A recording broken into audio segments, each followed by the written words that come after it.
Hi friends, कैसे हैं आप। दोस्तों, आज की इस वीडियो में मैं आपको कुछ फुल फॉर्म या एब्रीविएशन बताने का प्रयास करूंगा। दोस्तों, ये आपके एग्जाम के लिए तो इम्पॉर्टेंट है ही, बहुत सारे एग्जाम में पूछा जाता है, बैंक में, एसएससी, रेलवे, सब में कॉम्पिटिटिव एग्जाम्स में पूछा जाता है और दैनिक जीवन में भी इसका बहुत उपयोग है, आपको जानना ही चाहिए। तो चलिए शुरू करते हैं बिना समय गंवाए हुए।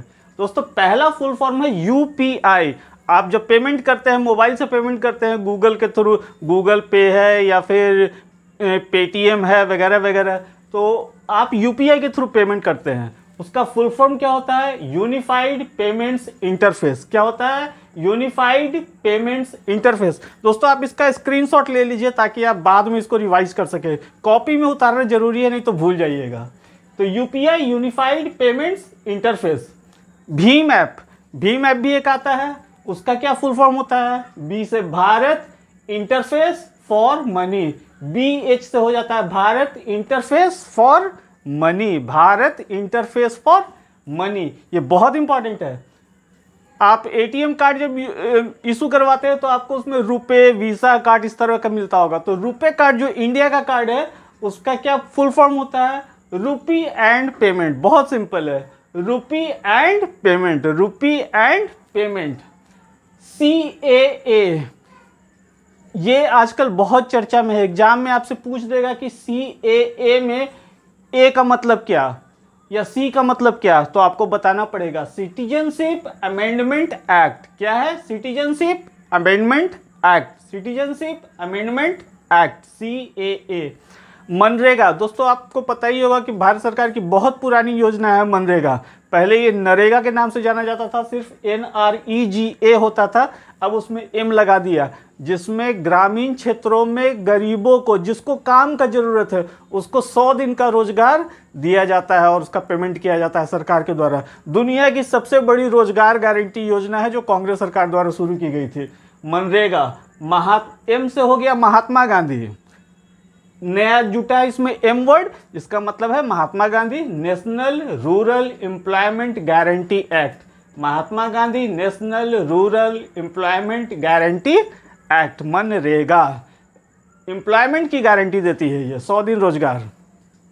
मुद्रा, मुद्रा योजना बहुत चर्चित रहा है, जिससे बहुत सारे लोग लोन लेकर अपना स्टार्टअप शुरू कर रहे हैं।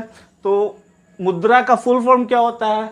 Micro units development and refinance agency. Micro units, micro मतलब सूक्ष्म, सूक्ष्म उद्योग।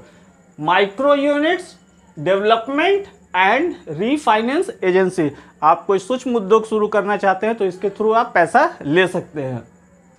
नीति आयोग के बारे में अक्सर सुनते होंगे, अभी नीति आयोग की बैठक हुई थी। नीति आयोग में नीति क्या है? पहले इसका नाम था योजना आयोग, जिसके अध्यक्ष प्रधानमंत्री होते हैं, और ये एक संवैधानिक संस्था नहीं है। पहले अक्सर एग्जाम में पूछा जाता था, क्या योजना आयोग एक संवैधानिक संस्था है?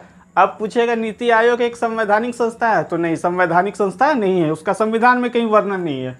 तो नीति का फुल फॉर्म क्या होता है? National institution for transforming India. National institution for transforming India. पहले इसका नाम क्या था? योजना आयोग, अब क्या नाम हो गया? नीति आयोग। अध्यक्ष कौन होते हैं? प्रधानमंत्री। NRC बहुत चर्चित रहा, जिसके कारण बहुत हल्ला हंगामा देश में हुआ था। क्या है NRC? National register of citizens. National register of citizens.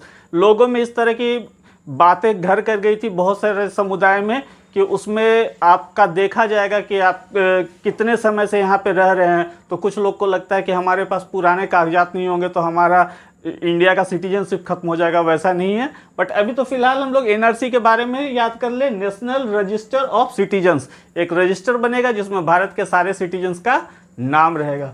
तो इन सारे को आप बढ़िया से याद कर लीजिए, आम जीवन में भी इसका उपयोग है और एग्जाम में तो है ही। एग्जाम में कुछ भी पूछ सकता है। भीम में I का मतलब क्या? तो BH तो हो गया भारत, I से होगा इंटरफेस। UPI में I का मतलब क्या होगा? इंटरफेस। इस तरह से कैसा लगा वीडियो आप जरूर कमेंट करके बताइएगा। अच्छा लगा तो चैनल को लाइक, शेयर एंड सब्सक्राइब जरूर करें। Okay, bye.